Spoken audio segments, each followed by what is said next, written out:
حضرت عباس کے بولنے کے بعد انصار، خزرج اور اوس بولے، آپ نے جو فرمایا ہم نے سن لیا، اب نبی کریم ہم سے جو عہد لینا چاہیں لے لیں۔ آپ سرکار دو عالم نے پہلے قرآن کی تلاوت فرمائی اور انصار کو دین اور اپنے عہد پر مضبوطی سے قائم رہنے کی ہدایت کر کے کہا، جس طرح تم اپنے بچوں اور عورتوں کی حفاظت کرتے ہو اسی طرح دشمنوں سے ہماری حفاظت کرو گے۔ اس پر حضرت برا بن معرور نے سرکار دو عالم کا دست مبارک تھام کر کہا کہ اس ذات کی قسم جس نے آپ کو نبی بنا کر بھیجا ہے، ہم ہر مشکل گھڑی میں آپ کی حفاظت کریں گے، جیسے ہم اپنے پریوار اور اپنے قبیلے کی حفاظت کرتے ہیں، ہم آپ کی بھی حفاظت کریں گے۔ آپ ہماری بیعت لے لیجئے، کیونکہ ہم سمر کے بیٹے ہیں اور فولاد کے بنے ہوئے ہیں اور بہت بہادر قبیلے کے بھی بیٹے ہیں۔ اس کے بعد کچھ آدمیوں نے اور خطاب کیا، پھر سبھی نے آپ کے دست مبارک پر بیعت کر لی۔ ایک روایت کے مطابق آپ سرکار دو عالم کے دست مبارک پر بیعت کرنے والوں کی تعداد 70 مرد اور 2 عورتیں تھیں۔ آپ سرکار دو عالم نے ان حضرات میں سے 12 لوگوں کو اپنے اپنے قبیلے کے گواہ اور سربراہ نیوکت بنائے۔ سرکار دو عالم نے جن 12 لوگوں کو سربراہ بنایا ان کے نام اس طرح ہیں: سعد بن عبادہ قبیلہ خزرج، سعد بن جرارہ قبیلہ خزرج، سعد بن ربیعہ قبیلہ خزرج، سعد بن خیثمہ قبیلہ اوس، منذر بن عمرو قبیلہ خزرج، عبداللہ بن رواحہ قبیلہ خزرج، برا بن معرور قبیلہ خزرج، عبد الحسام بن تہیان قبیلہ خزرج، اسید بن حضیر قبیلہ اوس، عبداللہ بن عمرو بن حرام قبیلہ خزرج، عبادہ بن سمت قبیلہ خزرج، رفیع بن ملک بن اجلان قبیلہ اوس، اور ان سب کے اوپر بھی ایک سربراہ مقرر کیے گئے جن کا نام حضرت اسد بن جرح۔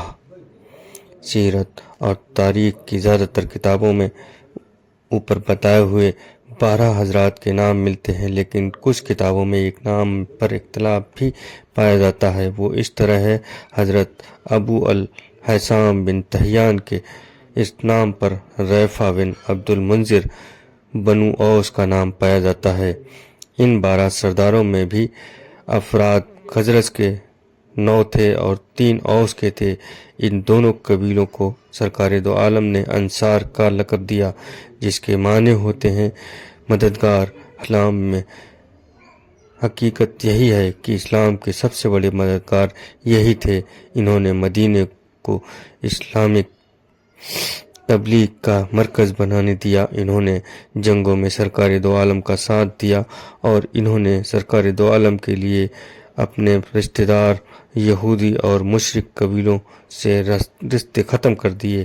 ایک بہت ہی بڑی بات یہ ہے کہ انہوں نے سرکار دو عالم کی وفات کے بعد صرف پہلی بار خلافت کا دعویٰ کیا تھا، لیکن جب حضرت ابوبکر صدیق خلیفہ چن لیے گئے تو پھر اس کے بعد انہوں نے نہ کبھی خلافت کا دعویٰ کیا اور نہ خلافت کے لیے تلواریں اٹھائیں، جیسا کہ بنو امیہ، بنو عباس اور بنو ابو طالب کی خونریزہ جنگوں کو اسلامک تاریخ مسلمانوں ہی کے خون سے لکھی ہوئی ہے۔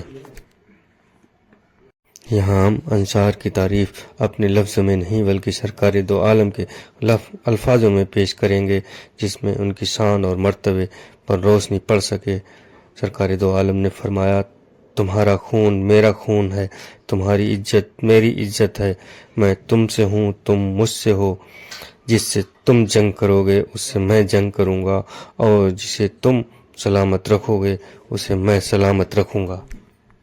جس رات وادی اقوا پر بیعت ہوئی تھی اسی رات قریش کو یہ بات پتہ چل گئی تھی۔ قریش کو یہ بھی معلوم ہو گیا تھا کہ یثرب کے کچھ لوگوں نے اسلام قبول کیا ہے اور آپ سرکار دو عالم کی حفاظت کرنے کی قسم کھائی ہے۔